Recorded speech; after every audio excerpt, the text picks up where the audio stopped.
Well, this speech, the president on the record said that it was going to be extraordinarily low-key. Those were his words that he put on the record today at the lunch with anchors, including myself.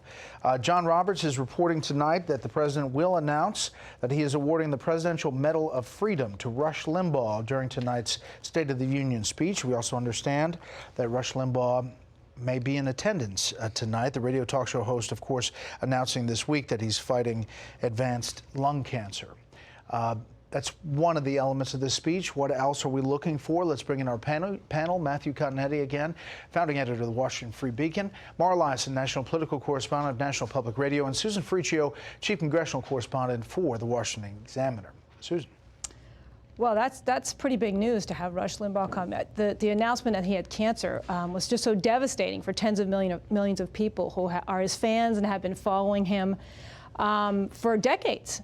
And he kind of defined the conservative movement after Ronald Reagan. So he's just a big figure in the conservative movement. So the president will really be reaching a lot of his base by making this announcement so soon after we heard this terrible news about Rush Limbaugh. I think that's... Limbaugh, obviously a huge supporter of the president and has always had his back, even in the most controversial of times.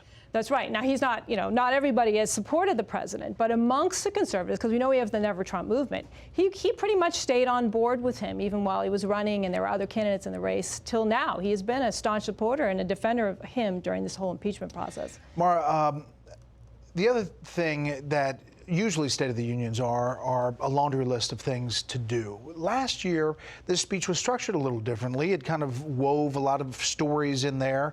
The president, I think, will use it to tout accomplishments that he sees ahead of this election. Look, this is like a curtain raiser for his re-election campaign. It's not a rally. He says it's going to be very low-key, and it's going to be very long, too. That's very an un-Trumpian recipe. He likes to be really entertaining.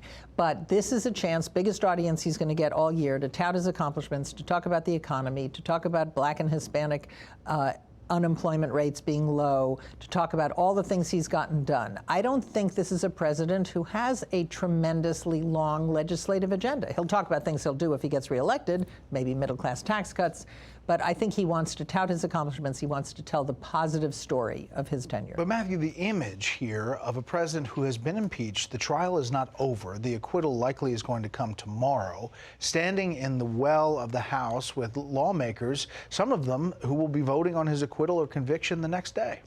That's right. But I think in the minds of many in Washington and probably in the public at large, impeachment is receding fast in the rearview mirror. This is Trump's Morning in America moment.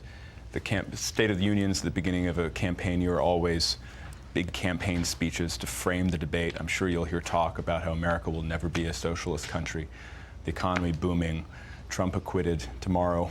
The wind is at his back at precisely the moment he needs it to be.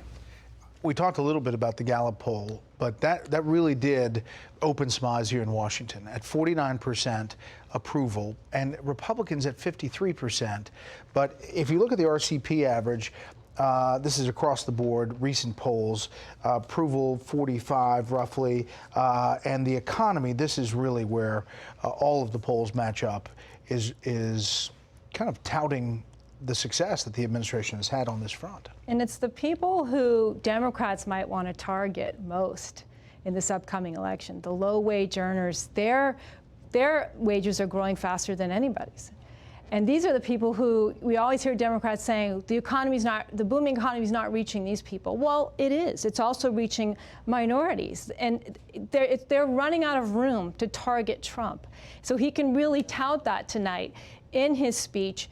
This can really be a victory lap for him. I expect that close, I think, about African Americans. You saw the ad in the Super Bowl about the first step and the and judicial justice reform. Yeah. But that wasn't aimed at African Americans. That was also aimed at suburban women in particular who don't like some of the racially tinged attacks that he's made. That ad was to create a permission structure, just like the ad in the World Series that said, you might not like him, you might even hate him. He's not Mr. Nice Guy, I think was the tagline for that ad. But look what he's done for you. You're better off than you were 4 years ago. Trump has an opportunity to expand his base, and the way to do that is by targeting Black and Hispanic men, which I think that ad also helped with.